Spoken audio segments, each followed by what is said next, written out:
Selamat pagi dunia penuh warna. Hari ini akan jadi istimewa. Selamat pagi wahai teman semua. Tawar yang iringi langkah kita. Sudah tak sabar segera dimulai. Siapkanlah dirimu. We're gonna have a good time. Oh so much fun. Bersama teman baru, itu yang aku tunggu. We're gonna have a good time. Oh so much fun. Belajar hal yang baru, tak perlu ragu-ragu. Senangnya mari kita semua berlomba-lomba, belajar sambil bermain. Oh asiknya. Apa yang kita kerjakan hari ini adalah bekal untuk di hari nanti. Sudah tak sabar segera dimulai. Siapkanlah dirimu. We're gonna have a good time. Oh so much fun.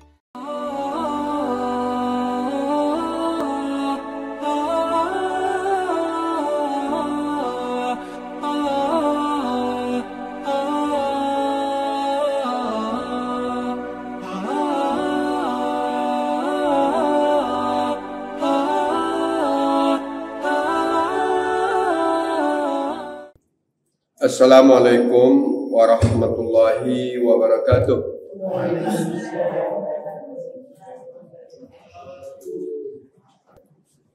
Alhamdulillahilladzi an'ama alaina ni'matul islami wal iman wa hadana lihaza wa ma kunna linahtadiya laula an hadanallah. Asyhadu an la ilaha illallah wahdahu la syarikalah wa asyhadu anna Muhammadan abduhu wa rasuluh. Allahumma salli wa sallim wa barik ala nabina Muhammad wa ala alihi wa ashabihi wa man tabi'ahu bi ihsanin ila yaumil ma'ad.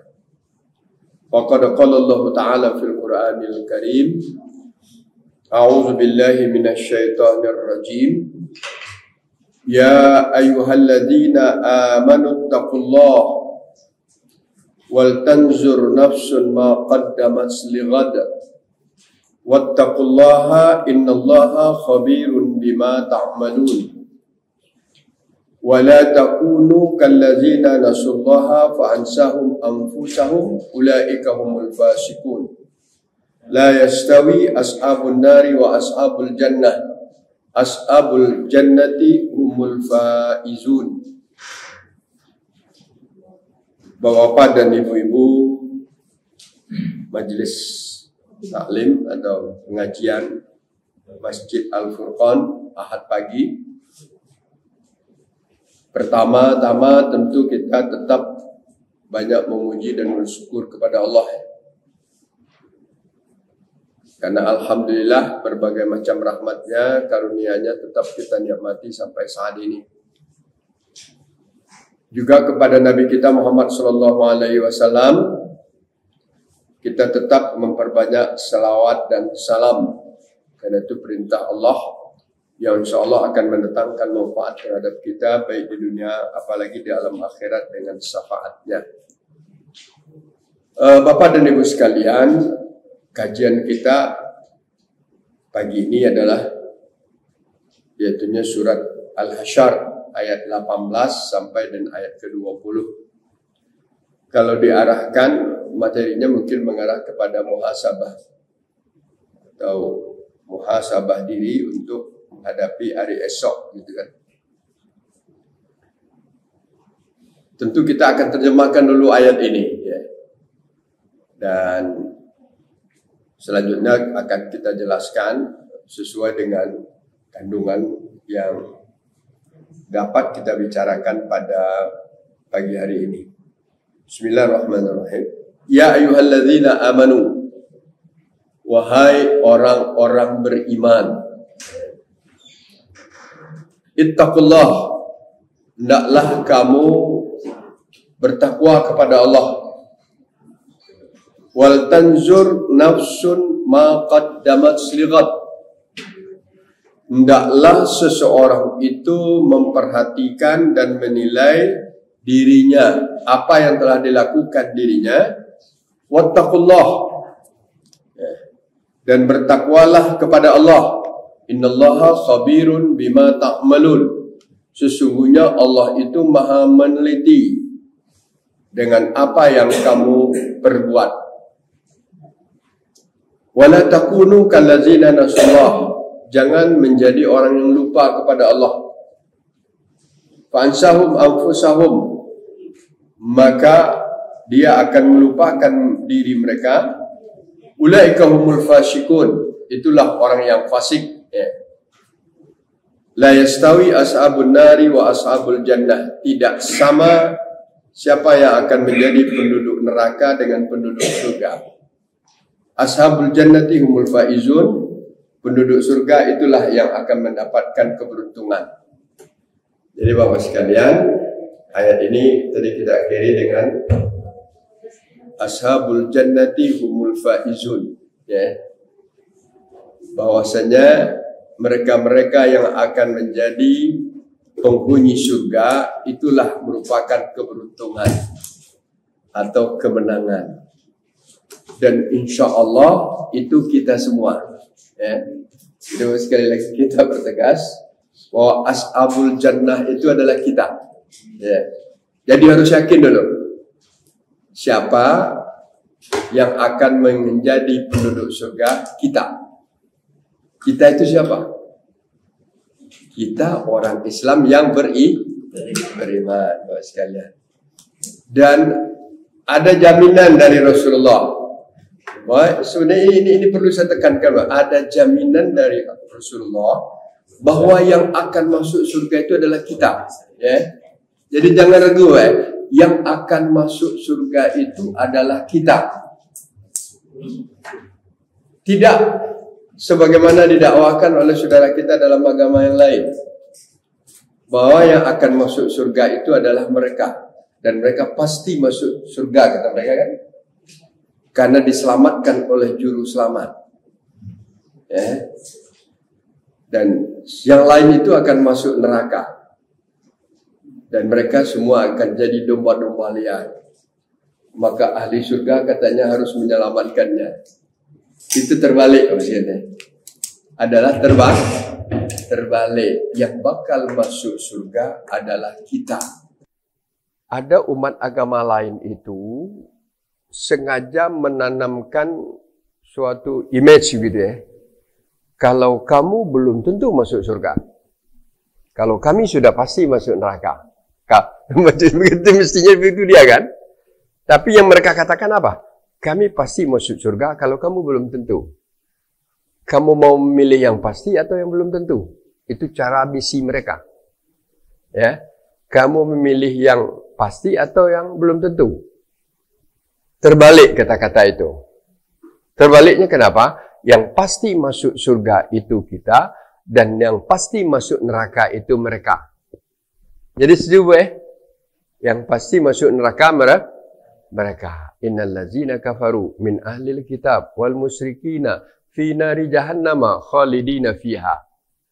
Orang yang kafir itu, apakah ahli kitab, apakah dia orang musyrik, mereka akan berada di dalam neraka dan mereka kekal di dalamnya. Ragu lagi kita? Jadi kan terbalik, ya. Terbalik. Untuk saya katakan ini terbalik, Bapak sekalian, itu sudah ada bagi saudara-saudara kita yang dangkal pemahaman keislaman mereka. Hanya Islam karena apanya? Karena KTP-nya, tidak karena imannya, terbawa arus. Apalagi dibumbui dengan apa? Janji. Kata, kamu belum tentu kalau ikut kami pasti masuk surga. Salah. Kenapa saya katakan demikian, Bapak dan Ibu sekalian? Kenapa kita katakan pasti kita masuk surga? Ada hadis Nabi. Ya.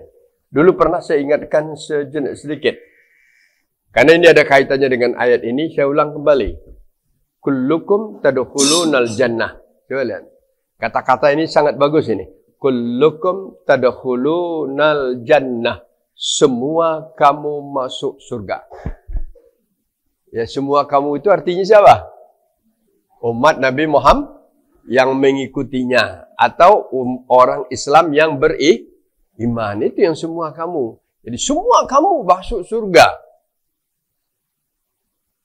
Agak tenang Rasulullah berkata sewaktu itu. Dia belum berhenti. Illa man aba. Kecuali yang tidak mau.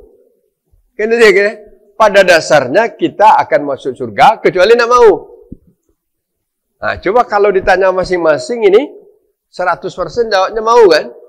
Ya pasti. Dia buat angket mau masuk surga enggak? Masuk surga enggak? Pasti.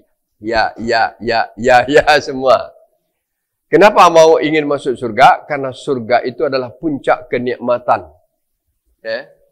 Kalau di dunia ini ada nikmat. Tapi puncak kenikmatan itu adalah di mana? Dalam surga.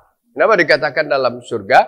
Karena surga itu tidak bisa dibayangkan dengan kenikmatan yang pernah kita rasakan di dunia ini. Kan dalam suatu hadis Nabi mengatakan gini. Surga itu al-jannah ma la ainun ra'at. Surga itu adalah suatu nikmat yang belum pernah dilihat mata manusia. Ya, selama di dunia ini tidak pernah dilihat gitu ya. Dari dulu sampai akhir masa nanti tidak akan pernah terlihat nikmatnya dan indahnya surga itu. Wala uzunun sabi'at. Tidak pernah terdengar berita oleh telinga kita bahwa di sana ada nikmat. Sekarang orang Bapak sekalian kalau bertanya di mana nikmat yang di mana hidup ini yang paling nikmat gitu ya. Kalau oleh orang Eropa melakukan angket, hidup itu paling enak katanya adalah di Finlandia dan di Swiss. Katanya. Karena suasana kehidupannya agak tenang, ekonominya juga mantap, kesejahteraan rakyatnya juga tercapai. Itu ukuran mereka tidak itu bukan. Jadi kalau kita kembalikan ke bawah sekalian, bahwa surga itu suatu yang tidak pernah terlihat oleh mata, tidak pernah terdengar oleh telinga, bahkan tidak pernah terpikir oleh otak kita. Wala khatalun bibalil basar, tidak akan pernah terasakan yang terreka oleh hati kita. Ya Allah, nikmatnya begini, tidak bisa dibayangkan artinya gitu ya. Tidak bisa dibayangkan dengan apa yang kita rasakan di dunia ini. Kalau itu apa? Ya, itulah yang harus kamu capai. Dan kamu akan masuk ke sana. Kecuali ya. Ini ada kata-kata kecualinya. Illa man aba. Kecuali yang enggan atau yang tidak mau. Nah, kalau ditanya, ada enggak yang tidak mau masuk surga? 100% jawabnya apa? Tidak ada kan? Pasti itu sekalian ya. Tapi Rasulullah ini kan ngajar orang berpikir. Apa kata Rasulullah? Di waktu ditanya lagi oleh seorang sahabat yang hadir di waktu itu. Apa kata sahabat itu? Kira wa mayya ya Rasulullah. Siapa pula yang tidak mau masuk surga ya Rasulullah? Siapa pula yang enggan masuk surga ya Rasulullah? Nabi pintar jawabnya. Man ata'ani dakhalal jannah wa man asani faqad aba. Itu kalau jawaban seorang guru terhadap itu adalah mengajar anaknya berfikir itu. Ya. Man ata'ani, yang patuh kepadaku, yang patuh kepada Allah dan Rasul, itulah yang akan masuk surga. Kemudian waman asani, kalau dia nantang atau suka berbuat maksiat, maka itulah orang yang enggan. Tidak dikatakan maka itulah orang yang masuk neraka, tidak gitu. Tapi diberi pengertian yang ya'ba tadi siapa? Adalah orang yang aso. Aso ya'si, maksiatan. Jadi bahasa Indonesianya kan ada maksiat ya. Jadi bahasa Indonesianya jangan lupa, sebagian besar ada sumbernya dari bahasa Arab. Banyak bahasa Arab ya. Dan artinya bahasa Indonesia berasal dari banyak bahasa Melayu. Bahasa Melayu banyak dipengaruhi oleh bahasa Arab. Maksiat itu bukan bahasa Indonesia, tapi aslinya bahasa Arab. Karena asal katanya aso, yaksi maksiatan. Jadi Kalau orang suka berbuat maksiat, itu artinya ya, berarti dia memilih dirinya untuk masuk neraka aja. Kan pelajaran luar biasa. Siapa yang akan masuk neraka? Mudah aja. Kalau dia di dalam dirinya tertanam kebiasaan menanam atau berbuat maksiat. Oleh karena itu kata Allah apa? Ya ayyuhalladzina amanu. Nah, kita kalah beruntung ya. Karena yang beruntung itu kan orang beriman. Dulu kita katakan panggilan ya ayyuhalladzina amanu adalah panggilan khusus dan istimewa. Bukan panggilan biasa, panggilan khusus dan istimewa. Karena panggilan Allah itu terhadap manusia itu ada yang panggilan umum. Ya. Ada yang khusus dua. Yang umumnya gini, ya ayuhan nas. Umum itu. Ya ayuhan nas u'budu rabbakumul ladzi khalaqakum wal ladzina min qablikum la'allakum tattaqun. Hai manusia, kamu harus menyembah Allah. Jadi panggil umum ya. Karena manusia itu belum apa? Dalam fitrahnya sudah mengakui adanya Tuhan, luruskan fitrah kamu untuk menyembah Allah. Kenapa? Allah sudah ciptakan kamu. Kalau kamu lakukan itu, kamu akan menjadi orang yang bertakwa. Ya. Umum. Belum ada lagi apa hal-hal yang khusus di sana. Ada juga yang khusus untuk orang kafir ada lagi. Tapi tidak banyak. Ya ayyuhalladzina kafaru. Kalau tadi panggilan umum, kamu semestinya mengakui Allah sebagai Tuhan, kamu harus beribadah kepada Allah, kan gitu. Tapi yang engkar dan suka maksiat tadi adalah kamu akan menjadi orang kafir. Karena kamu orang yang kafir, wahai orang-orang kafir, kamu boleh nantang, kamu boleh tidak beriman, dan awas. Nah, ini kebersihan, awas. Kenapa? Kalau kamu kafir, tempat kamu adalah di dalam neraka. Gitu ya. Dan banyak di dalam ayat kafir. Dan kalau memanggil orang kafir tidak lagi berkaitan dengan masalah-masalah syariat yang dilakukan kita, tapi panggilan dan peringatan. Jadi panggilan peringatan. Nah, berbeda dengan kalau panggilan khusus orang beriman. Ya ayyuhalladzina amanu. Hai orang-orang yang beriman. Itu panggilan khusus kasih sayang. Jumlahnya lebih 80 kali dalam Al-Quran. Ya udah. Saya lupa 87 atau lupa berapa Bapak sekalian. Sekian kali dipanggil dengan ya ayyuhalladzina amanu. Dan setiap panggilan ya ayyuhalladzina amanu pasti di belakangnya hal yang istimewa. Pasti. Hal yang istimewa di dalam tata kelola hidup kita sebagai orang beriman. Ya. Kita perlu juga menata hidup kita. Kalau kata orang sayang, tata kelolanya bagaimana? Iya. Tatalah hidup kamu sebagai orang beriman. Dan apa menatanya? Ginilah contohnya. Maka ayat demi ayat berkaitan dengan itu. Jadi kalau kita umpamanya kajian kita ya ayyuhalladzina amanu aja 80 kali. Jadi baru tamat 80 bulan ya.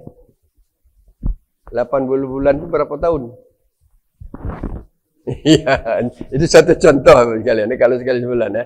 Saking luasnya Al-Quran itu baru ya ayyuhalladzina amanu. Jadi kita kembali masalah tadi.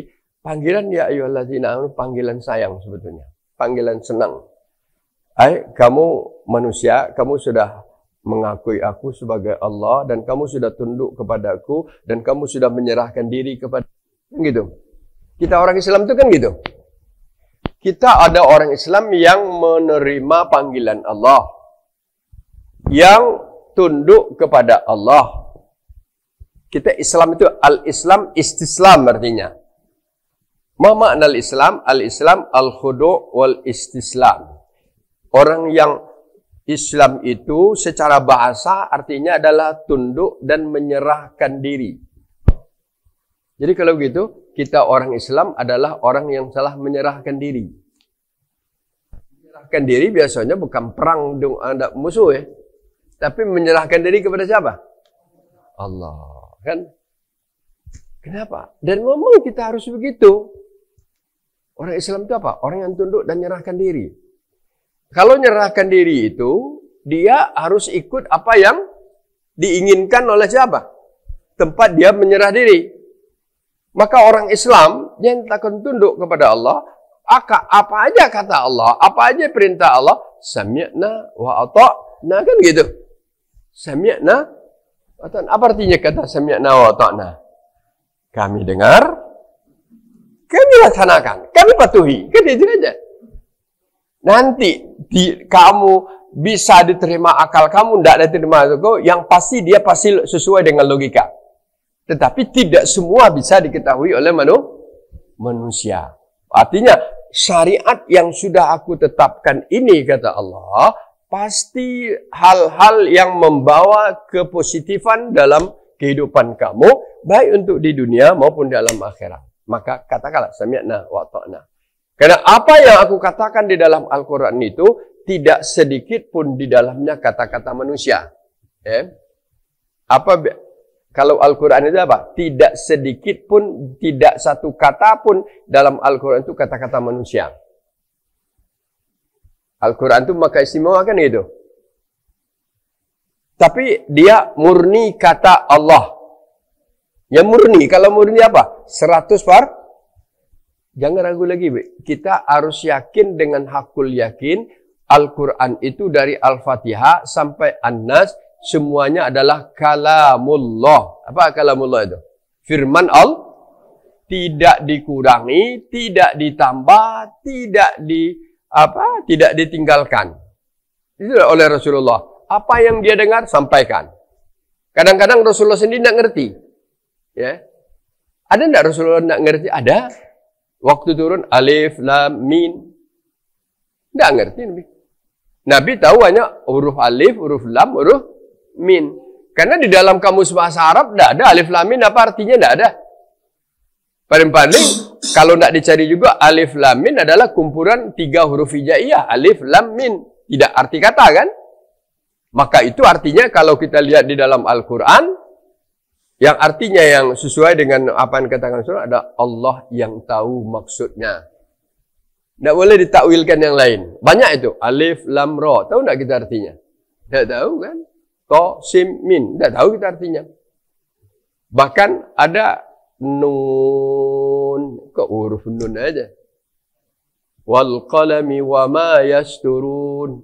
Kalau wal qalam tahu artinya kita. Demi pena dan apa yang mereka tulis. Tapi nun, jawabannya huruf hijaiyah.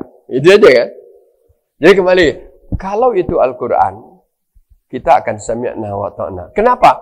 Karena kita orang Islam yang beriman. Kan itu ya? Orang Islam yang beriman adalah orang yang telah tunduk dan menyerahkan diri kepada kehendak Allah. Gitu ya? Kamu harus sholat subuh kan? Terus datang Ramadan, kamu harus apa? Saum. Sami'na wa ta'na. Jadi ini suatu prinsip yang apa? Yang kita pakai, tidak ada ceritanya bantah, tidak ada Bapak Syekh. Kalau mengkaji boleh, membantah tidak ada. Boleh kita membantah Al-Quran, tidak ada. Jadi kadang-kadang sikap yang dipakai oleh ABRI bagus juga ya. Tapi itu sayangnya kalau ABRI kan perintah manusia ya. Kalau ABRI apa aja kata atasannya apa? Siap, siap, siap. Tidak pernah apa, tidak lain dari selalu siap aja kan? Ya, itu kata manusia. Ya letakkanlah kalau dia sesuai dengan aturan. Kalau ABRI sesuai atau tidak dengan kata hatinya. Kalau komandan sudah kata siap, tidak ada cerita. Kalau lain dari kata siap apa? Hukum. Hukum itu aja maksudnya ya. Semestinya kata-kata itu kita pakai untuk apa? Panggilan Allah. Ya. Kalau panggilan Allah, siap. Gitu kan? Apa panggilannya? Ya, banyak panggilan Allah. Nah, di antara panggilan Allah itu yang agak khusus ini yang kita katakan susunan dari ayat-ayat ya ayyuhalladzina amanu. Ada yang berkaitan dengan masalah kemantapan keimanan, ada yang berkaitan dengan masalah ibadah, ada yang berkaitan dengan masalah muamalah, ada yang berkaitan dengan masalah adab dan sikap hidup kita, ada yang berkaitan dengan peraturan hidup dan kehidupan kita. Semuanya ada. Kata-kata ya ayyuhalladzina amanu. Ya ada. Kalau hal-hal yang berkaitan dengan ibadah jelas kutiba alaikumusiyam. Ya. Hal yang berkaitan dengan muamalah juga ada banyak gitu. Umpama ya ayyuhalladzina amanu wa zaru ma baqiya minar riba. Itu kan riba. jauhi riba. Umpamanya kan? Kan banyak ayat-ayat. Itu yang saya katakan sedia amanu bagus. Nah, khusus ayat yang kita bahas sekarang ini, amanunya ngarahnya kepada apa? Sebelumnya kita pindah dulu amanu. Orang itu beriman kapan dia kalau beriman? Mantap keyakinan hatinya, jelas ungkapan katanya, nampak dalam perbuatannya. Itu baru beriman. Kalau kurang, tidak jadi. Sekarang kan banyak orang yang beriman, ngaku dia kebesaran Allah. Iya benar, iya kan. Apalagi para sekuleris, para orang-orang yang berpikiran sekuler. Itu pada dasarnya ngakui Tuhan, ngakui dia. Allah ngaku dia. Tapi yang tidak maunya itu apa? Menerima. Tidak maunya istislam itu. Hanya para orientalis yang mengkaji tentang hal-hal Islam itu, dia bahkan bisa lebih ahli daripada orang Islam tentang keislaman. Bisa lebih apa? Lebih pakar tentang keislaman, tentang ilmunya. Maka itu ada ilmu di perguruan tinggi sekarang Islamologi. Nah, jadi bagi kita tidak bisa Islamologi aja. Ilmu Islamologi itu ilmu keislaman. Yang dipelajari mereka di situ ilmu keislaman. Tidak ya. Ilmu keislaman inilah benar apa dibahasnya Bapak sekalian. Kemudian apa? Tapi itu kadang-kadang dia yakin itu benar. Tapi yang tidak adanya apa? Ininya. Syahadatnya tidak mau. Syahadatnya tidak mau, apalagi tidak ibadatnya kan? Kalau mestinya syahadatnya mau dilanjutkan dengan ibadah. Dan itu kadang-kadang juga terjadi, di zaman Nabi juga terjadi kan? Ingat tak kita peristiwa Abu Thalib nak nyelang meninggal dunia? Abu Thalib itu siapa? Paman Nabi. Kalau di waktu nak ning, paman bukan sekadar paman lagi, kedudukannya hampir sama dengan ayah Nabi. Karena Nabi sudah yatim dari kecil kan? Dialah yang membesarkan, dialah yang mendidik, dialah melindungi, dia segala-galanya. Waktu Nabi dapat wahyu dan dia ngajarkan Islam, Abu Thalib sebagai tokoh-tokoh orang Quraisy di waktu itu, yakin di hatinya itu kan. Yakin dia. Tapi yang tidak mau apa? Tidak mau dia mengucapkan. Kenapa? Kalau dia mengucapkan, dia akan dituduh oleh pemuka-pemuka Quraisy tadi. Kau mungkin anak apa? Nenek moyang kan? Artinya, keimanannya itu hanya tertanam dengan keyakinan di hati saja. Tidak bisa dengan mulut. Nah, maka begitu juga sekarang ibu dan bapak sekalian. Ada aja orang Islam yang yakin dengan keislamannya, tetapi dia apa? Tidak mau beribadah, ada kan? Padahal, jadi orang Islam itu ya yakin, ya ucapan, ya amalan kan gitu. Kalau kurang satu, tidak jadi. Sekarang banyak ya. Yang banyak orang Islam itu apa sekarang? Yakin, ucapan, tapi tidak diamalkan. Bagaimana jadinya itu? Yakin, diucapkan, tidak diamalkan. Atau sebaliknya gini, yakin, kemudian diucapkan, kadang-kadang diamalkan. Ada enggak yang kadang-kadang diamalkan? Banyak, itu yang banyak sekarang. Maka itu yang dipanggil itu amanu. Kalau amanu itu sudah mantap, sudah. Kenapa? Kapan mantapnya? Kalau yang tiga ini mantap. Tidak ada berat lagi dia. Jadi kata-kata samya'na wa ata'na itu kapan kalau yang tiga itu juga sudah mantap. Kalau dia sudah mantap, apapun tantangannya, dia tidak takut menghadapinya. Walaupun dia akan menghadapi bahaya dalam itu mempertahankan. Maka dicontohkan oleh Rasulullah SAW, contoh-contoh para sahabat-sahabat Nabi yang apa? Yang setelah mantap keimanannya, apapun ujian, apapun tantangan dihadapinya. Tidak usah kita baca Bilal bin Rabah, tidak usah kita baca Yasir, baca berapa. Banyak sekali ibu dan bapak sekalian. Kita sekarang ini dituntut seperti itulah. Kita berada pada suatu kondisi umat yang apa?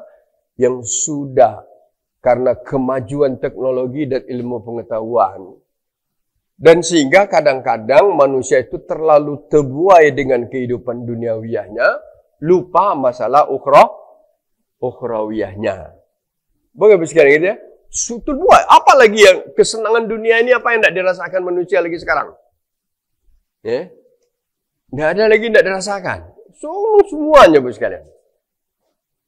Hal-hal yang tidak terbayangkan oleh kita puluhan tahun yang lalu, sekarang kenyataan. Yang menurut kita tidak mungkin, tapi sekarang kenyataan. Saking majunya ilmu pengetahuan dan teknologi ini. Sehingga Bapak sekalian, kadang-kadang juga tidak mampu kita berpikir. Ya. Teknologi AI itu contohnya. Tidak mampu kita berpikir, tapi bisa. Ya. Apa aja bisa sekarang. Mestinya dengan hal yang seperti itu menambah kedekatan dirinya kepada Allah, menambah keimanannya, menambah keyakinannya. Tapi yang terjadi apa? Setelah dia sampai itu banyak mengarah kepada pola kehidupan yang saya tidak berani mengatakan glamor ya, ini bisa aja ya. Tapi yang jelas jauh daripada nilai-nilai yang dituntut oleh agama kita. Maka itulah di sini dikatakan oleh Allah. Ada beberapa panggilan. Hai orang beriman, kamu tatalah diri kamu. Yang pertama, ittaqullah. Menata diri kita ya. Ittaqullah. Yang kedua, wal tanzur nafsun ma qaddamat lighad. Yang ketiga, innallaha khabirun bima ta'malun. Yang keempat, wala takunu kalladzina nasullah. Tata dirimu. Yang pertama, jadilah orang yang bertakwa. Kalau ini tidak akan pernah berhenti ya.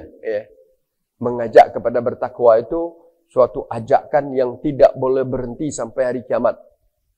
Tidak boleh bosan malah. Malah wajib bagi apa? Bagi orang Islam sekali seminggu harus menerima wasiat dari takwa itu. Itu wajib. Kalau kami laki-laki ini kan wajib Jumat. Kalau wajib Jumat itu laki-laki itu apa? Wajib melakukan sholat, wajib dengan khut. Jadi kalau bapak-bapak lah hampir jam 12 masih juga belum apa? Belum pergi. Paksa dia pergi Bu pergilah Jumat ya kan?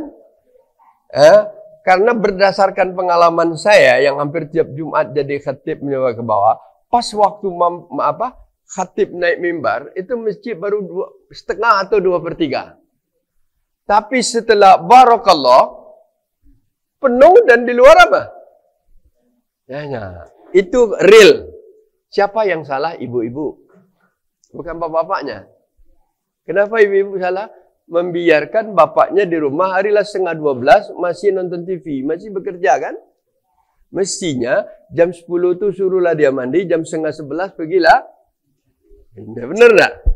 Kenapa? Karena dia akan melakukan suatu kewajibannya, pembinaan dirinya menjadi orang bertakwa. Pertama, dia wajib sholat Jumat. Kedua, dia wajib mendengar khatib berkhutbah. Bapak sekalian, satu-satunya cara ceramah yang orang tidak boleh ngomong adalah sholat Jumat. Kalau sekarang boleh. Ibu nangutil kawan boleh, ini boleh. Tapi kalau sholat Jumat, bapak-bapak ini tidak boleh ngomong. Sudah khatib dengar aja itu. Bahkan walaupun dia diusik oleh teman sebelah, tidak boleh diam aja. Sampai ngomong diam aja tidak boleh gitu nak.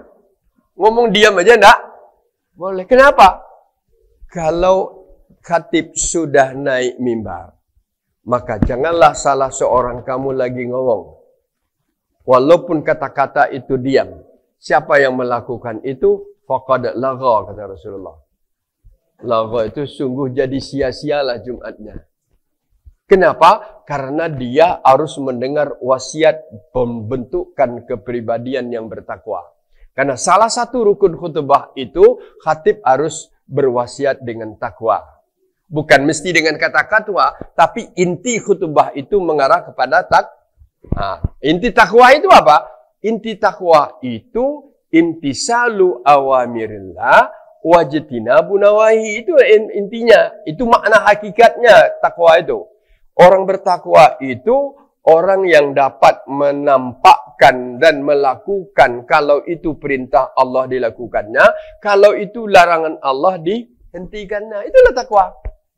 Jadi tak mesti dia kan berkata-kata takwa. Nah, bisa aja dah, wahai kaum muslimin, jagalah solat kamu, janganlah kamu lalai mengerjakan solat. Orang yang lalai makan solat, dia akan celaka. Itu sudah wasiat kepada bertakwa. Jadi silakan. Ya, mungkin suatu khutbah itu satu tema bisa aja, bisa sekalian. Dan itu non-stop berhenti, tidak berhenti sampai hari kiamat. Begitu pentingnya takwa itu. Nah, maka di sini dikatakan oleh Allah, hai orang beriman, setelah kamu beriman, realisasikanlah ketakwaan di dalam dirimu. Kalau kamu mau beruntung, kalau saya kaji lagi begini, kapan orang itu bertakwa? Orang bertakwa itu kalau dia beramal ibadah. Kapan? Kalau dia beriman. Kalau saya balikkan dari awal, orang yang beriman, dia akan melakukan amal soleh. Kalau dia akan melakukan amal soleh, dia akan menjadi orang bertakwa. Kalau dia menjadi orang bertakwa, dia akan menjadi beruntung dunia akhirat. Nah, itu ringkas dikaji ujian, ya. Itu adalah Al-Quran itu. Kalau dia beriman, dia pasti beramal soleh. Iman dan amal soleh membentuk kepribadian orang pribadian takwa, mereka pasti beruntung. Wa ulaika humul muflihun. Itulah orang yang mendapat kemenangan. Wa ulaika humul muhtadun. Itulah orang yang mendapat hidayah. Innalil muttaqina mafaza. Orang bertakwa itulah yang akan menang. Banyak sekali dalam Al-Quran. Jadi sederhana aja kajian kita yuk. Tidak usah perlu tinggi-tinggi. Sederhana. Artinya apa? Ya ayyuhallazina amanu taqullaha wal tanzur nafsun ma qaddamat lighad. Wattaqullah innallaha khabirun bima ta'malun. Ya. Sebelum saya bicarakan wal tanzur nafsun ma qaddamat lighad, kenapa diulang sekali lagi? Dalam satu ayat saja 2 kali perintah bertakwanya. Coba kalau ibu bapak baca Al-Quran, coba lihat. Perintah pertama ittaqullah. Sudah itu dibatasi 1 kalimat, diulang lagi wattaqullah. Kenapa 2 kali? Secara maknanya sama, ya. Takwa itulah. Tapi secara isi dan tujuan maknanya berbeda, gitu aja. Bahasanya gini, takwa itu betul-betul penting dan dia harus betul-betul menjadikan suatu pembentukan kepribadian yang harus dicapai oleh setiap orang mukmin. Ya, jadi mudah-mudahan kita tergolong itu. Ya, mudah-mudahan kita tergolong itu. Kalau kita sudah tergolong itu, insya Allah dunia akhirat beruntung. Ya, dunia akhirat. Yang akan masuk surga adalah orang yang beriman bertakwa. Yakin itu? Jadi kita masuk surga kan? Takwa. Kemudian kalau di akhirat sudah jelas. Di dunia juga beruntung dia. Kenapa dia beruntung? Orang yang bertakwa adalah orang yang menjaga diri. Gitu ya? Makna bertakwa itu apa? Menjaga. Kalau tadi kata menjaga perintah lakukan, menjaga larangan hentikan. Siapa yang dijaganya? Dirinya. Dijaganya dirinya agar tidak melalaikan kewajiban, agar tidak terjerumus kepada kejahatan. Kan itu aja. Jaga diri untuk melakukan perbuatan, jangan terjerumus kepada kejahatan. Apa yang kebaikan dan kebaikan itu adalah hal-hal yang diatur oleh ajaran agama. Apa yang kejahatan, hal-hal yang menantang kehendak Allah. Itu aja. Hal-hal yang tidak diredai oleh Allah. Kalau orang sudah seperti itu, aman ya bos sekalian. Keuntungan dunia, yang pertama, orang itu akan merasa tentram hatinya. Ya. Kan dia tidak ada beban. Ya, dia sudah beriman, dia sudah beramal saleh, tenang hatinya. Beriman dan beramal saleh berarti ingat kepada Allah. Kan yang penting bagi kita kan ketenangan batin ya. Batin kita tenang, suasana kita aman, damai, kan gitu. Dan itulah yang diidam-idamkan oleh kehidupan orang sekarang. Ada orang saking inginnya mencari kedamaian dan ketenangan batinnya itu, dia siap mengeluarkan duit puluhan juta. Sekarang kita lihat sekalian. orang pergi turis ya. Apakah itu orang barat datang ke Indonesia, ke Bali, kemana, ke Raja Ampat, kemana ya? Apa tujuannya? Dari ketenangan. Di waktu itu dia tenang. Saking tenangnya dia bersantai-santai duduk di tepi pantai, kan? Sudah duduk di tepi pantai ke apa? Melihat pemandangan yang indah, berjemur. Tambah senang lagi tadi kulitnya putih jadi merah dia kan? Senang dia kan? Orang barat itu. Jadi apa? Tapi setelah itu apa? Kacau lagi dia kan? Nah, sekarang kita bertanya, orang Indonesia juga sekarang sudah senang, sudah banyak senang apa? Mencari ketenangan. Ada rombongan travel ke Malaysia, ada ke Singapura, ada ke 3 negara, ada ke Korea, ada ke Jepang, macam-macam sekarang begini. Orang Indonesia juga, malah sekarang orang Indonesia lah banyak ke Cina juga. Jadi udah banyak travel mengatur ke Cina sekarang. Apalagi kepada beberapa apa, itu menunjukkan dalam satu segi bahwa pola kehidupan umat Islam itu sudah meningkat. Itu satu segi deh. Kita tidak dapatkan suasana seperti ini tahun 80-an. Tahun 80-an pergi ke Jakarta aja daripada Palembang susah. Ya, sekarang orang biasa aja. Berarti apa? Itu harus kita syukuri juga. Bahwa sekarang jangan ke Jakarta, biasa aja. Orang ke Korea biasa aja, orang ke Taiwan sekarang. Permasalahannya akan muncul. Apa permasalahan muncul? Yang pertama, bisa enggak dia menjaga dirinya di sana? Bisa enggak menjaga makanannya? Bisa enggak menjaga ibadahnya? Itu masalah kan? Kalau berjalan tuh silakan pergilah, enggak apa-apa. Qul siru fil ard, fanzuru kaifa kana akibatul mukazzimin. Boleh itu, disuruh malah. Kul kamu berjalan-jalanlah, gitunya. Siru itu berjalan-jalanlah. Fil ard, muka bumi. Kamu nak kemana? Kamu nak ke Amerika? Kamu nak ke Eropa? Silakan. Tapi di balik itu ada muhasabahnya. Fanzuru, perhatikan. Ya, jangan dikatakan perhatikan. Apa akibatnya kalau kamu membohongi ajaran agama? Jadi silakan, bagus sekali. Ada lagi yang saya lihat. Kan banyak negara-negara Soviet itu sekarang kan pecah. Jadi sekian belasan negara ya. Dan banyak rupanya di tengah-tengah Asia itu negara Islam. Penduduknya mayoritas Islam. Kazakhstan, Uzbekistan, apa macam-macam ya. Itu Muslim mayoritas itu. Yang dulu di bawah kekuasaan komunis. Mereka tidak tahu, sekarang sudah muncul. Jadi negara Islam itu secara negara banyak jumlahnya tambahannya sekarang. Pecahan dari apa? Pecahan dari Uni Soviet berapa? Pecahan dari Yugoslavia berapa? Yugoslavia itu yang pecah menjadi apa? Serbia, ya. Bosnia, Kosovo. Bosnia dan Kosovo itu mayoritas Islam. Kan banyak ya. Jadi sekarang juga negara Eropa itu sudah banyak yang negaranya mayoritas Islam. Bahkan ada yang lebih kuat juga. Kalau hal-hal yang seperti itu pergi sana kan bagus ya. Terjamin. Tapi kenapa harus pergi ke tempat-tempat orang Cina gitu kan? Makanannya bagaimana? Tidak usah jauh-jauh ibu-ibu sekalian. Saya cukup lama hidup di Singapura, kembali dari Arab Saudi karena ditugaskan di sana. Di Singapura itu juga alhamdulillah banyak orang Melayu. Tetapi kondisi-kondisi tertentu kita sulit terhindar dari apa? Karena mayoritasnya Cina. Kalau tidak hati-hati juga kita, orang yang tidak biasa Singapura susah mencari makan halal, Bu. Tapi kalau kita sudah terbiasa, mudah mencari makan halal. Mereka itu punya food court yang apa? Yang dibedakan. Food court Muslim, food court non-Muslim. Ada di sana mudah. Tapi bagi orang tinggal di sana, yang sudah pernah, kalau enggak ya pergi makan mahal-mahal di rumah makan itu. 10 kali lipat harganya. Tapi harga yang pasaran itu juga ada. Bagus-bagus bukannya. Bangunan bertingkat, tapi di bawah ada pasar. Orang ramai. Oke, letakkanlah. Jadi, kalau kita pergi ke tempat yang nilai-nilai keislamannya bisa terjaga, bagus. Tapi kalau pergi ke Bangkok, boleh kan? Berbeda dengan pergi ke Patani, ke Jalak.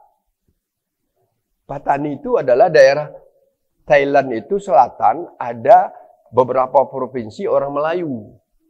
Bahasanya juga Melayu, tapi Melayu asli. Tidak sama dengan Melayu Delhi kita. Tapi kita bisa ngerti. Mayoritas beragama Islam. Tapi kalau ke Bangkok, kemana yang pantai apa namanya? Nauzubillah. Bukan dilarang, ya. Tapi maksudnya bisa nak menjaga diri. Kan itu ya? Menjaga. Jadi kembali kita. Itu yang maka disebut oleh Allah. Wal tanzur nafsun ma qaddamat ligat. Gitu nah. Wal tanzur. Kamu melakukan apa saja yang kegiatan kamu di atas dunia ini. Kamu harus menilai, harus menjadikannya sesuatu hal yang bernilai ke depan. Gitu ya. Ada nilainya ke depan, bukan nilainya sekarang aja.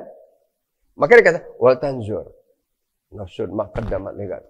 Jadi orang Islam itu bekerja bukan untuk duniawiyah saja, tapi untuk ukhrawiyah. Kehidupan kita ini kedua ya. Duniawiyah, ukhrawiyah. Kalau secara umum orang lebih banyak dia bekerja, dia cari rezeki, dia berusaha.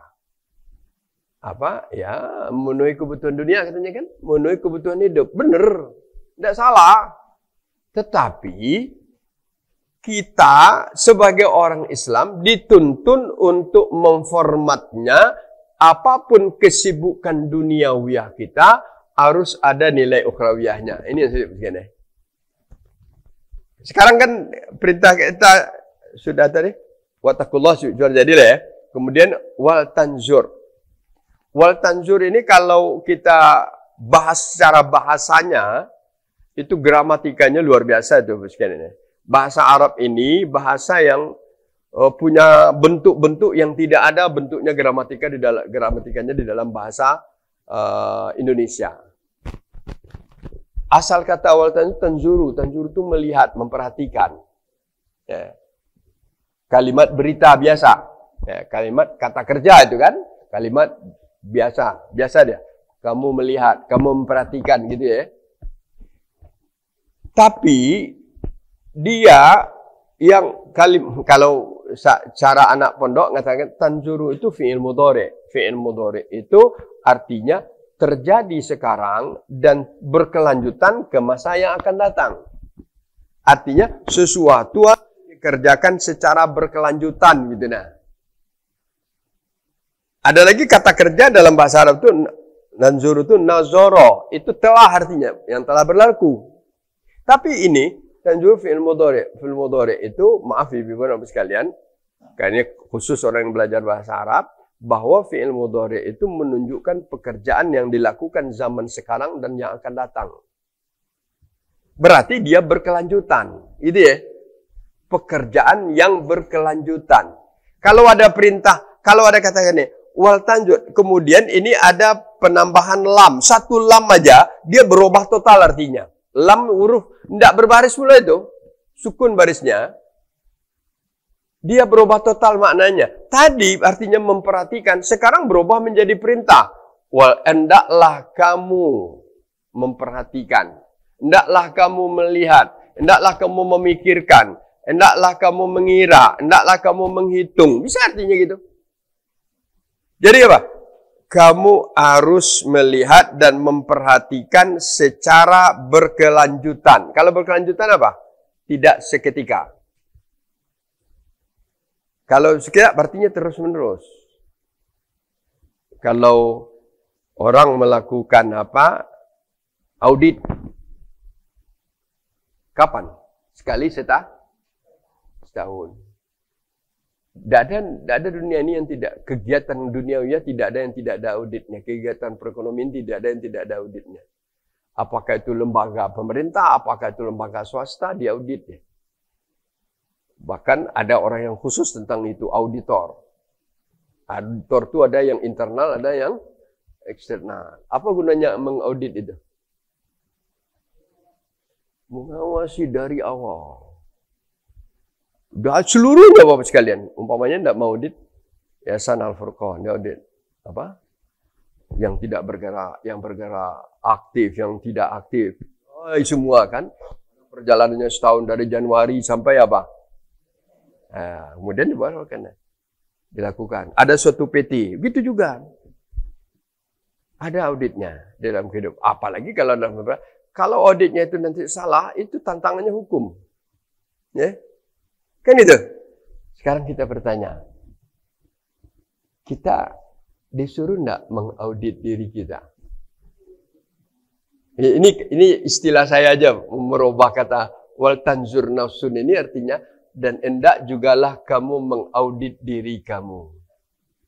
Kalau bahasanya agak diapakan dikit deh. Kalau bahasa Ibnu Katsirnya begini di dalam tafsir Ibnu Katsir, saya karena buku berat saya fotokopi dari Bapak sekalian. Wal tanzur nafsun ma qaddamat liqad. Hai hasibu anfusakum qabla an tuhasabu wanzuru ma dakhartum li anfusikum minal a'mali sholihah li yaumi ma'adikum wa ardikum ala rabbikum. Itu bahasa Arabnya, penafsiran dari Ibnu Katsir tentang wal tanzur nafsun ma qaddamat liqad. Artinya apa? Hasibu. Coba evaluasi diri kamu. Boleh artinya evaluasi. Boleh artinya introspeksi. Ya, dua-duanya ya. Boleh artinya hisab. Evaluasi boleh, menghisab, hitung boleh. Coba hitung diri kamu. Coba hitung, kata hasibu. Kenapa? Kamu hitung dulu di dunia ini sebelum kamu dihitung di alam akhirat gitu. Maka diartikan oleh Umar bin Khattab, al-muhasabah itu apa? Dasarnya hasibu anfusakum qabla an tuhasabu. Itu tidak hadis, itu adalah maqal, perkataan Umar bin Khattab. Tetapi dia cocok dengan ayat ini, wal tanzur nafsun ma qaddamat. Coba kamu lihat, coba kamu hitung diri kamu. Coba lihat Ibu sekalian. Kalau kegiatan itu tahunan, kalau kita itu berkelanjutan, itu maka saya katakan tanzur itu berkelanjutan tadi. Berkelanjutan bisa saja sifatnya harian, bisa pekanan, bisa bulanan, bisa tahunan. Kalau seseorang dengan rajin diambilnya sebuah notebook ditulis hari ini. Boleh itu. Muhasabah diri. Evaluasi diri. Audit diri. Ya, gitu boleh ya. Salat subuh jam 6.30. Ada enggak itu? Sekali-sekali gitu dah Pak. Salat subuh 6.30. Nilainya di sini berapa? 3 atau 2 atau 0? Ini kan jadi masalah begini ya. Salat zuhur jam 12:04 benar. Salat asar jam 6:04. Kenapa? Pulang kantor jam 4, macet di jalan. Tiba di rumah ngopi pula, disuguhkan istri kan. Nah, aku belum sholat. Hampir orang lah ngaji di masjid. Allahu Akbar. Sah nak sholat asarnya?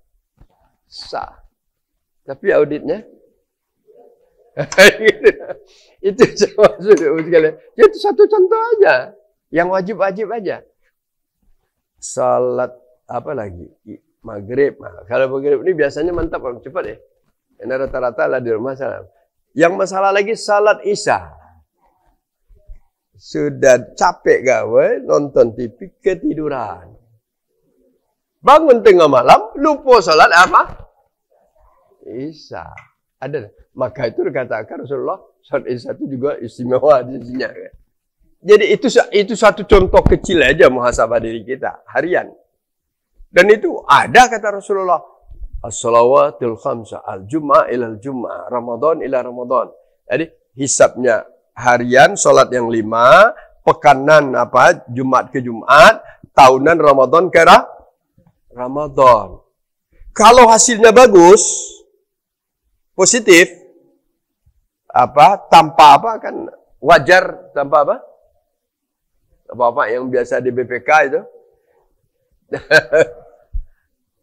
Tanpa cara ada ya Bapak sekalian. Mestinya kita juga gitu. Yang kalau di audit itu kan seluruhnya dihitung. Nah, kalau itu kita hitung juga, itu yang wajib. Kalau sholat sunat 2 rakaat sebelum subuh. Tidak sempat. Jadi, jawaban di sini apa? Rugi. Tidak berdosa, rugi aja. Kenapa rugi? Karena 2 rakaat sholat sebelum subuh itu nilai pahalanya sepenuh langit dan bumi. Wah, rugi kan? 2 rakaat sebelum zuhur. Capek. Banyaknya rakaat solat zuhur itu. Kenapa Allah jadikan solat zuhur itu 4 rakaat? 2 sebelum, 2 sesudah. 8 rakaat. Iya, kalau di rumah nggak malas ngerjakan 8 dulu kan ya. Kalau masjid nunggu Nunggu orang qamat, kerjakan qabliyah dulu 2 rakaat. Sudah orang berzikir, kita ba'diyah pula 2 rakaat. Karena sunat rawatib harian itu kan apa itu? Rawatib 10 atau 12 yang siogianya tidak ditinggalkan. Oh, tidak sempat. Tidak apa-apa. Tapi kalau sholat 2 rakaat sebelum zuhur, 2 rakaat sudah zuhur, artinya bagus, gitu ya. Asar, tidak apa-apa.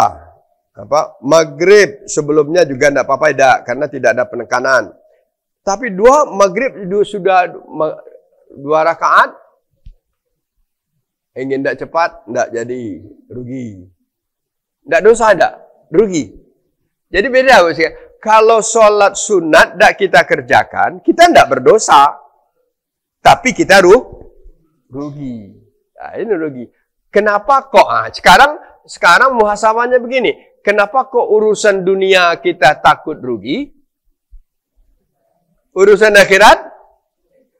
Nah, ini contoh orang berjualan. Ini berapa? Dia modalnya umpamanya 80. Ya. Dia dijual 100. Untung deh kan? Ditawar orang apa?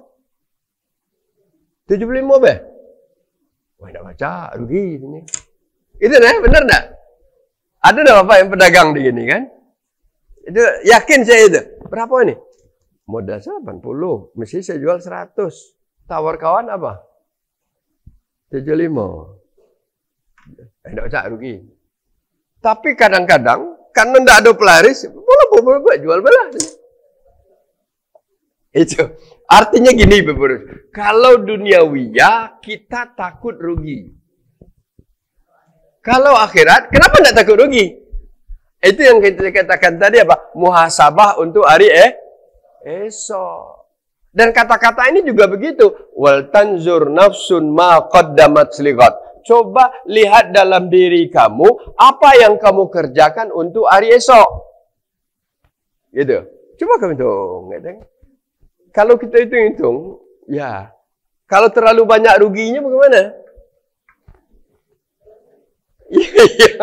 Yang wajib tadi tidak sempurna pula. Kan mestinya yang wajib itu kan ada yang nilainya. Kalau boleh dinilai ya, dinilai dengan angka, ada yang nilainya 80, ada yang 90, tapi ada nilainya yang 40 mungkin kan. Dia sholat, asal sholatnya, tidak tahu apa tumak ninahnya, tidak tahu kekhusyukannya. Kita tidak berani mengatakan tidak sah. Karena sholat itu tidak sah kalau tidak cukup rukun dan rukunnya. Rukun dan syaratnya cukup, tidak sah dia. Itu aja. Tapi kalau pahala, lain masalah sekalian ya. Jadi kalau gitu, orang yang sholatnya tenang, syaratnya lengkap, tumak ninahnya jelas, kekusukannya terasa, dan suasananya bagus. Kita tidak bisa menilai, Allah yang nilai. Tapi kita pasti akan berkata, ya Allah, ya kan? Terima tidak salatku, terima tidak salatku. Maka muncul, ada ceramah kita dulu, khaufan wa tama'ah. Khaufan wa tama'ah itu ada rasa khawatir, ada rasa ketakutan. Kalau sholat subuh tadi tidak sah. Tapi tidak boleh pula dihantui oleh ketakutan. Maka kita harus ditambah dengan roja. Roja itu penuh harap. Ya Allah, rasanya syaratnya lengkap. Rukunnya tidak kutinggalkan. Penuh harapan kita. Kenapa? Kalau orang sholat, ya akan menghapuskan dosa-dosanya yang telah berlalu. Gitu. Sholat itu bukan sekadar wajib aja, bukan, tapi menghapuskan dosa-dosa yang sebelumnya. Jadi sebagai bonus gitu ya. Berbeda lagi dengan pahala, ada bonus. Ya. Jadi wal tanzur nafsun ma qaddamat ligat ini perlu kita apa? Perlu jadi apa? Perhitungan dan perhatian kita sepanjang masa. Kenapa? Karena kita sudah pasti. Gitu ya. Sudah pasti ngapa kita? Pasti mati. Lah pasti. Suatu hal yang pasti dalam hidup kita hanya satu sekarang, mati. Kapan? Tunggu. Kapan? Tunggu aja. Ya. Apa yang tunggu? Ajal. Ajal gilirannya, tak tahu tua, tak tahu muda, biasa baik. Jangan dikira yang tua-tua ni, kalau lama lah yang tua-tua agak lama umur ni sekarang. Yang muda-muda, bisa aja, tak bisa Bapak sekalian. Oleh itu maka, siap-siaplah untuk itu. Itu aja. Siap-siap untuk itu. Wa tanzur nafsun. Itu yang judul kita. Wa tanzur nafsun ma qaddamat lighat. Maka diperkuat lagi dengan kata-kata wattaqullaha, kan ya? Bertakwalah kamu kepada Allah. Nah, jadi Ibu sekalian, sekali lagi saya contohkan dulu bagaimana kita mempersiapkan diri untuk kehidupan kita hari akhirat. Kita harus mentata dan memformat apapun bentuk kegiatan kita, di sana ada nilai akhiratnya. Itu begini. Apa saja, itu aja. Apa saja pola kehidupan kita, kita tata dan kita kelola sesuai dengan yang ada nilai akhiratnya, agar terbukti firman Allah. Apa firman Allah? Wa ma khalaqtul jinna wal insa illa liya'buduni. Aku tidak ciptakan jin dan manusia kecuali untuk beribadah. Berarti apa? Aktivitas kita hanya ibadah, kan gitu ya? Padahal kalau kita hitung, kalau kita lihat lagi, wal tanjur lagi, dalam sehari itu lebih banyak aktivitas duniawiyah atau aktivitas ukhrawiyah? Pasti jawabannya lebih banyak aktivitas duniawiyah. Yang khusus ya, kan ibadah itu maka ada ibadah itu bagiannya, ada ibadah mahdhah, ada ibadah ammah. Nah, kalau kita lihat yang kita lakukan dalam sehari khusus ibadah mahdhah, ibadah ammah itu dikit. Apa ibadah yang mahdhah itu? Ibadah yang sudah ada tuntunannya dan tuntutan kepada kita mengerjakannya. Salat umpamanya, itu mahdhah. Dia sudah ada tuntunannya, tidak boleh dirubah, baik caranya maupun waktunya. Kerjakanlah sesuai dengan petunjuk yang diperlihatkan oleh Rasulullah. Sallu kama ra'aitumuni usalli. Kamu berzikir juga ada tuntunannya. Kamu baca Al-Quran juga ada tuntunannya. Itu ibadahnya mana kan? Kamu berzakat ada tuntunannya. Zakat itu ada tuntunannya kan? Tidak. Berapa zakat? Ya, kalau zakat uang dan emas 2,5% ada tuntunannya. Tidak salah-salah. Banyak niat. Dihitungnya duitnya ada 3 miliar. Berapa zakatnya? Lumayan juga katanya. Sudah aku bayar 50 juta katanya kan? Ada tidak orang seperti itu? Bisa. Hitung-hitung rupanya, oh yang wajib zakat ini 3 miliar. Setiap miliar itu 25 juta. 3 kali apa? 75 juta. Tahun ini 50 juta apa lah? 50. Ada tak kemungkinan orang yang seperti itu? Ada. Maka yang 20 juta itu jadi apa? 25 juta itu jadi apa? Mengambil hak Allah. Mengambil hak. Karena itu nisab yang dikeluarkan itu kan hak Allah, bukan hak kita. Oleh Allah tolong berikan kepada mustahiknya, katanya kan gitu. Jadi itu suatu contoh. Jadi kembali mahdhah itu kan zakat. Haji juga ada tuntunannya. Tidak bisa dirubah. Dulu pernah bapak dan ibu dengar, begitu sumpeknya, begitu sulitnya pergi haji sekarang. Macam mana kalau haji itu dijadikan 2 kali setahun, Mbak?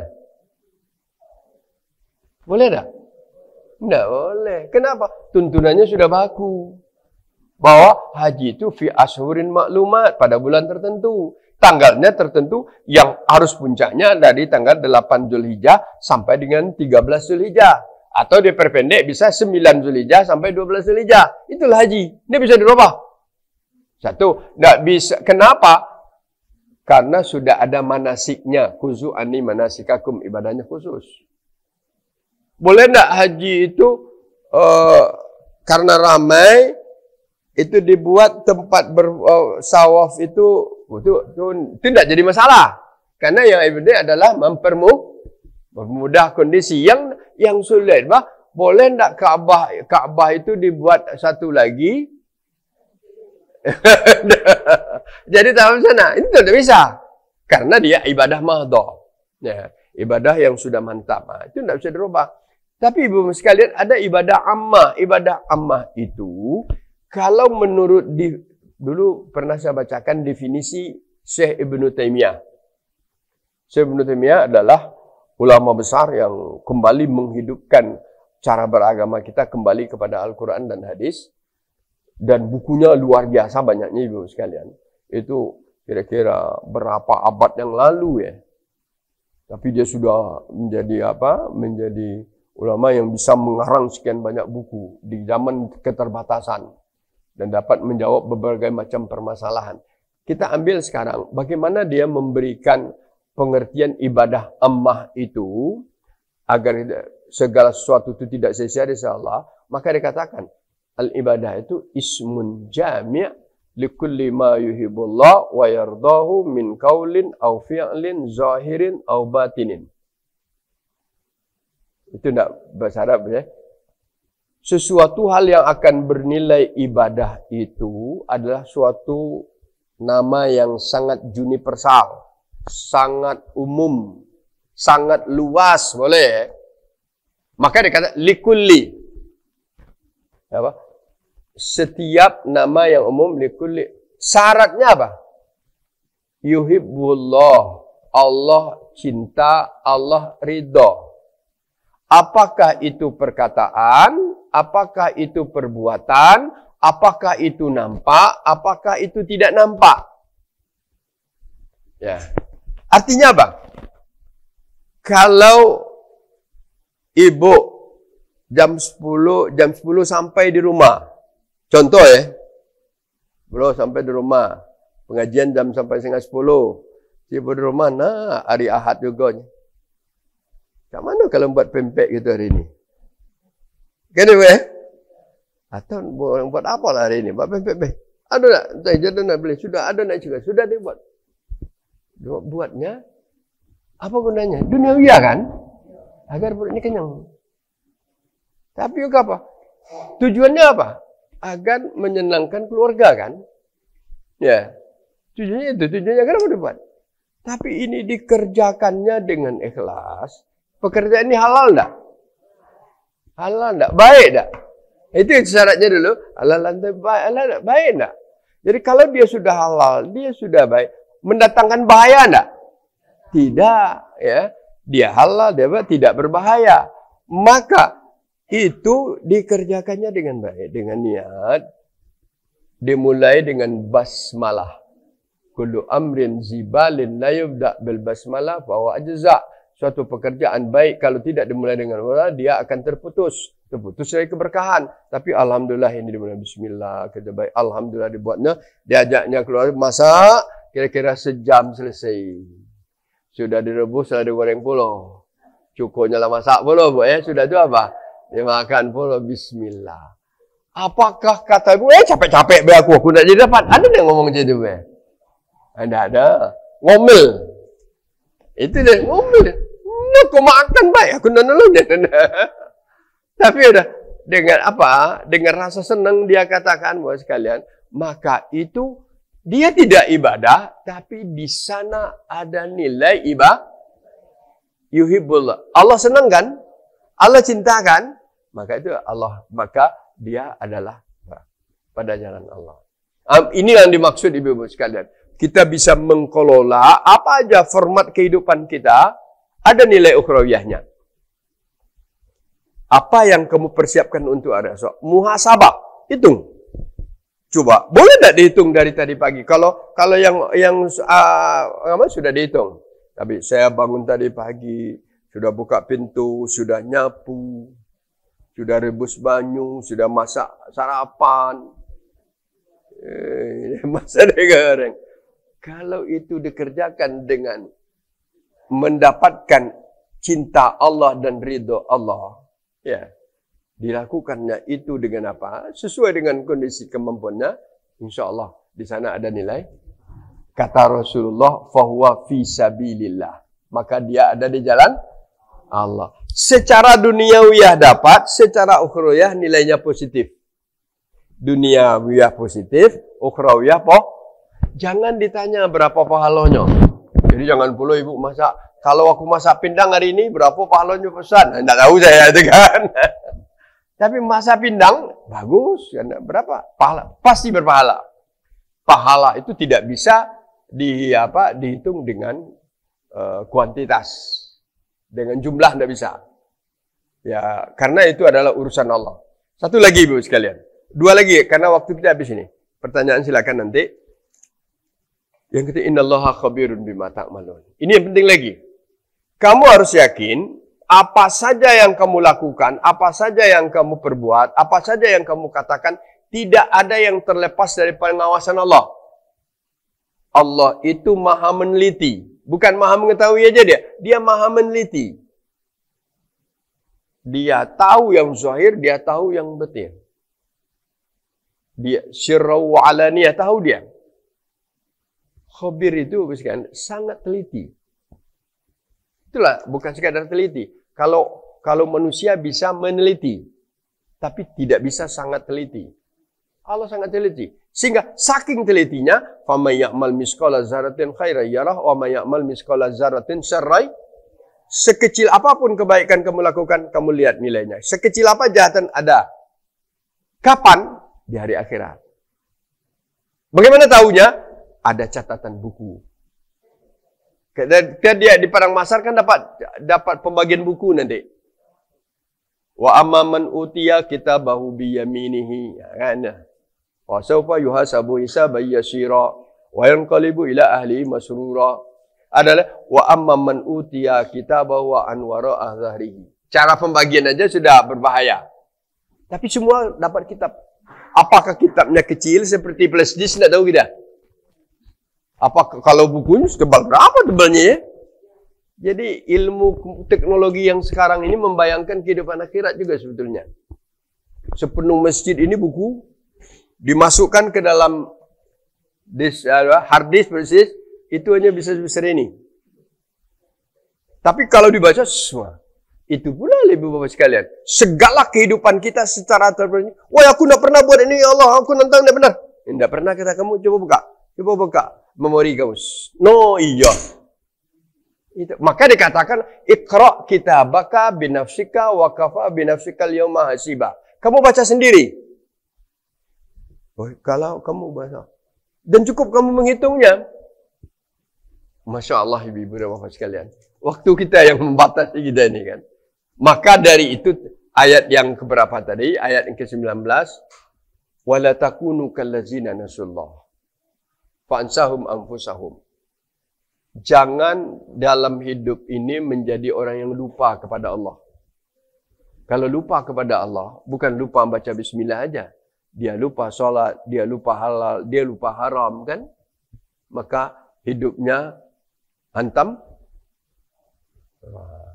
halal, haram, hantam. Bisa kan? Lupa dia itu. Jadi orang yang hidupnya 3H itu apa? Lupa. Kenapa lupa? Siapa? Lupa. Karena sebelumnya tadi apa? Allah meneliti kan? Allah meneliti apa yang kamu lakukan. Maka dia karena Allah meneliti apa yang kamu lakukan, wala takunu kalladzin. Janganlah kamu menjadi orang yang lupa. Kalau kepada orang lain bisa dilupakan, bisa ditiadakan, bisa dia tidak mengetahui. Tapi Allah Maha tahu. Silakan kalau ada yang mau bertanya, 1, 2 ibu sekalian. Ya cepat bu ya, silakan. Waalaikumsalam.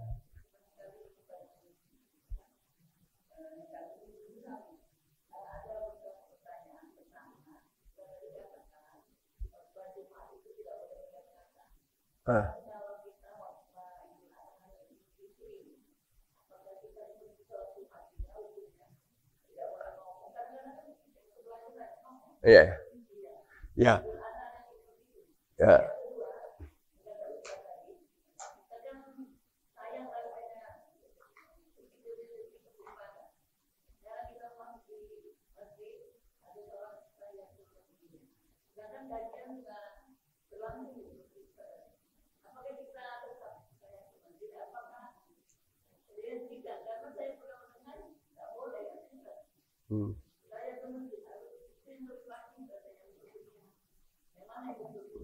Ya. Salah. Yang kedua saya jawab sekarang. Salat tahiyatul masjid itu dasarnya adalah la yajlisanna ahadukum.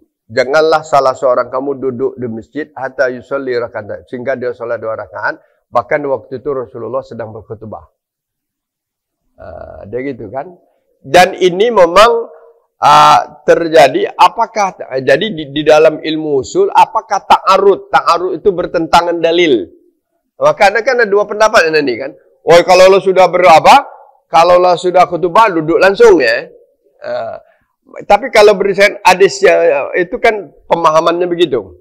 Tapi berdasarkan hadisnya begitu, janganlah kamu duduk sebelum kamu sholat 2 rakaat. Karena Nabi waktu itu juga sedang berkhutbah. Kan Nabi sedang berkhutbah. Nah, sudah itu tiba-tiba apa? Ada seorang masuk terlambat. Dia langsung duduk. Sedang khutbah itu Nabi ngomong gitu. Adapun yang memahami, ini ijtihad Nabi ijtihad, ada yang memahami bahwa kalau sudah berkhutbah tidak usah lagi salat tahiyat karena kita tidak boleh ngomong. Padahal kalau kembali ijtihad di saat itu kita kan ngomongnya dengan Allah, yang dilarang itu ngomong dengan manusia. Mau itu Bu satu ya. Yang saya rasa itu, jadi yang sebaiknya kita tetap melaksanakan salat 2 rakaat ya. Ada pendapat ya, ada ijtihad ya, pendapat itu ijtihad maksudnya. Yang kedua, pertanyaannya bagaimana dengan kalau sholat Jumat tidak boleh ngomong memang, khatib berkhutbah. Bahkan kata diam aja tidak boleh. Berbeda dengan sholat Idul Adha dan Idul Fitri. Karena khutbahnya itu tidak wajib. Iya, sunnah. Dia artinya boleh dengar, boleh tidak. Boleh ngomong, boleh apa kan. Tapi seyogianya kita dengar. Karena kesempatan. Tapi kalau ngomong itu tidak berdosa. Karena ada lagi yang disebut sekalian. Sama dengan apa? Kan sunnah ini kalau contoh Rasulullah. Tawaf itu adalah sholat. Tawaf sholat kan? Kalau sholat boleh nak ngomong? Tidak boleh, batal. Kalau tawaf, boleh sedang tawaf, boleh ngomong. Cepat-cepat pergi di sini, lepas nanti. Boleh tak? Boleh. Tapi jangan ngomong asal-asalan, ngomongnya darurat kan, tidak membatalkan. Itu maka ada, selagi ada contoh, ada dalil, maka itu yang kita amalkan. Jadi Bapak sekalian, kenapa kok kita di dalam mengamalkan ajaran Islam kalau dapat itu jelas ayatnya ini dan jelas hadisnya ini. Nah, kalau ayatnya sudah ini, hadisnya ini, nanti akan timbulkan ijtihad pendapat. Ini Bapak sekalian ya. Itulah maka orang terjadi khilafiyah itu. Ya. Dalam kadang-kadang satu hadis yang sama, berbeda hasil ijtihadnya, maka jadi khilafiyah jadinya kan. Itu saya rasa itu kita sudah dewasa tentang hal itu. Yang jelas, mari kita kaji ajaran agama ini. Jelas ayatnya, jelas hadisnya. Gitu ya. Ada lagi? Silakan Pak. Waalaikumsalam. Hah? Iya ya.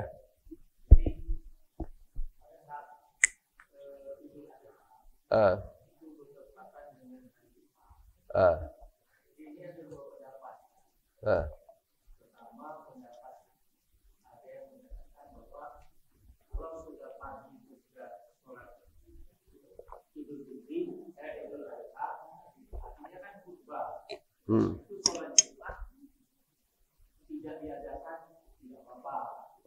Kalaupun mau, silakan. Nah, ada lagi karena Idul Adha itu tidak wajib tentunya, maka sholat Jumat itu wajib, maka harus.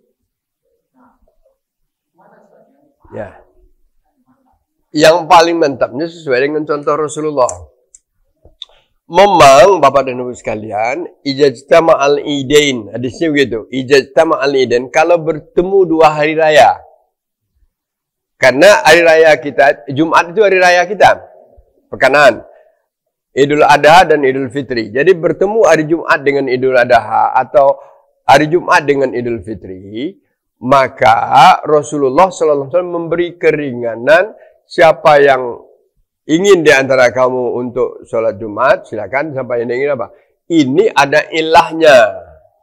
Ilahnya karena di zaman Nabi itu masjid itu kan jauh-jauh. Dan orang kan belum banyak. Masjid Nabawi, mungkin harus dia berjalan ke 3 jam sejalan sana kan. Kan tak mungkin kalau nak nunggu. Tapi kata Nabi, siapa yang sholat Jumat silakan, yang tidak juga tak apa-apa. Kan itu Nabi. Tetapi wa inna mujammi'un. Tapi kami tetap melaksanakan sholat Jumat. Jadi secara hukum sholat Jumat tetap dilaksanakan. Bagi orang yang kondisinya agak sulit untuk mencapai datang lagi sholat Jumat, itu bisa terjadi, Bapak sekalian. Karena masih banyak perdesaan kita yang adanya masjid itu dibanding dengan tempat sawah ladangnya jauh. Terusnya di Sumsel masih banyak. Kalau dia pergi kan jauh kan. Tapi kalau di kota kan tak mungkin lagi kan. Tiap sudut ada masjid kan. Tapi secara hukum tetap boleh. Tetapi kita tetap mengambil contoh dari Rasulullah. Rasulullah tetap melaksanakan karena dia berada di kota itu. Maka bagaimana dengan sholat Jumat kalau tidak didirikan? Nah, bukan sholat Jumatnya tidak didirikan, hanya ada orang yang diberi keringanan. Itu aja Pak. Satu lagi kalau ada terakhir Pak, silakan. Ya.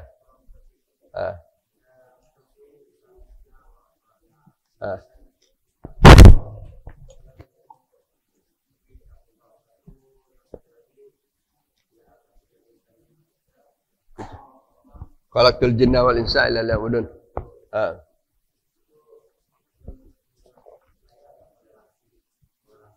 Ya.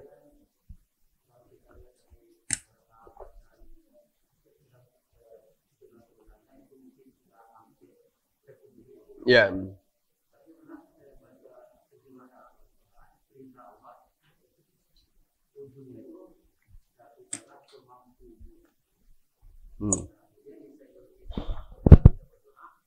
Masa tok tu.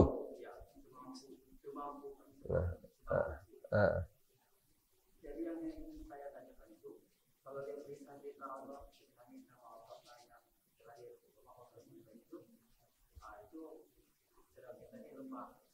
Jadi semampu yang saya tanya itu semampunya itu. Ya. Ya. Wah, bagus Pak. Pertama tugas kita beribadah itu dulu ya. Tugas kita hidup di atas dunia beribadah. Dan ibadah itu tuntunannya sudah ada. Itu adanya wahyu Allah. Wahyu Allah itu bisa berupa Al-Quran, bisa berupa hadis Nabi. Kan gitu. Hadis Nabi juga wahyu, tapi yang dibahasakan oleh Nabi ya. Jadi Bapak sekalian, tujuannya adalah membentuk kepada yang bertakwa. Itu benar. Jadi masalah. Yang kemudian kita sebagai orang beriman harus bersikap sami'na wa ata'na. Itu mutlak bos, tidak ada. Itu dikatakan surah Al-Baqarah ayat 285. Dan apa yang diingatkan, diperintahkan oleh Allah itu di dalam Al-Quran itu ada yang bentuknya al-amru. Al-amru itu perintah. Contoh salat ya. Aqimis sholata liduluki syamsi ila ghasaqil lail wa Qur'an al-fajr. Inna Qur'an al-fajri kana mashuda. Ini mutlak harus dikerjakan apa? 5 waktu dalam bagaimana pelan dicontohkan itu 5 waktu. Mutlak seorang muslim tidak boleh meninggalkan sholat yang 5 selagi dia berakal setelah balik. Tetapi la yukallifullahu nafsan illa wus'aha. Dia tidak dituntut melakukan sudah mampu. Di dalam perjalanan ada kesulitan. Ya. Maka dia boleh menjamakkannya. Dia boleh mengkasarkannya. Itu adalah la yukallifullahu nafsan illa wus'aha. Salat itu hukum asalnya berdiri. Hukum asalnya berdiri. Tapi la yukallifullahu nafsan illa wus'aha. Ada orang sudah mulai sakit pinggang. Ada yang mulai lututnya sudah osteoporosis kan. Maka dia boleh duduk di atas kursi. ada di atas kendaraan, kan itu la yukallifu nafsan illa wus'aha. Kalau sholat itu fawalli wajhaka syatral masjidil haram, tidak ada benda itu. Tapi kendaraan kan tidak tahu arahnya. Maka hati kita berhadapan menjadi ini wajah, saya hadapkan wajah saya kepada Allah. Kalau semaksimal mungkin dapat kita arah kiblat ke sana, silakan lakukan. Itu adalah la yukallifu nafsan illa wus'aha. Puasa juga begitu. Saum. Puasa kan wajib. Tetapi ada yang kondisinya tidak memungkin lagi. Wa 'alal ladzina yutiqunahu fa fidyatun ta'amu miskin. Orang yang kondisinya tidak mampu. Karena apakah itu karena sudah terlalu pikun, apakah kronis penyakitnya, maka dia boleh dibayarnya dengan fidyah. Pada hukum asalnya wajib puasa kan? Sudah itu banyak contoh-contoh yang lain Bapak dan Ibu sekalian, bahwa di dalam haji itu rukun Islam. Rukun kan? Kalau saya mengatakan rukun tidak dapat tidak. Keabsahan Islam kita adalah haji kan? Salah satunya. Tetapi untung ada liman istata'a ilaihi sabila. Jadi Bapak sekalian tidak di dalam agama kita itu adinu yusrun, agama itu mudah. Wala tu'asyiru, jangan kamu persulit, itu aja. Jadi kalau yang kan yang dituntut mutlak kita ngerjakan itu apa? Kalau itu wajib mutlak. Haram mutlak ditinggalkan. Tetapi ada dalam kondisi maniturra. Maniturra itu siapa yang kondisinya terpaksa, berandai ibu pergi dengan terkatung-katung di tengah laut, 3 orang di atas kapal, makanan habis, sikok kawan mati. Daripada mati, boleh nak makan daging kawan tadi? Boleh. Famaniturra ghairu baghin wala ismin. Dia melakukan itu bukan menantang. Ghairu baghin itu menantang. Bukan karena tidak tahu dosa, tapi kondisinya la yukallifullahu nafsan illa wus'aha. Jadi banyak contohnya Pak ya. Tapi yang itu hal yang wajib. Kalau yang sunnah kan pilihan. Yang Rasulullah sudah mengatakan tidak dituntut kita, ya kerjakan silakan, tidak dikerjakan tidak apa-apa. Tapi kalau ditinggalkan selalu jadi rugi, itu aja. Salah satu Pak ya. Cukup dulu Pak ya, lewat 9:30. Ya, mudah-mudahan bermanfaat bagi kita. Kita mohon ampun kepada Allah Subhanahu wa taala agar kita selalu mendapat hidayahnya. Wabillahi taufiq wal hidayah. Nasrul minallah wa fathun qarib. Assalamualaikum warahmatullahi wabarakatuh.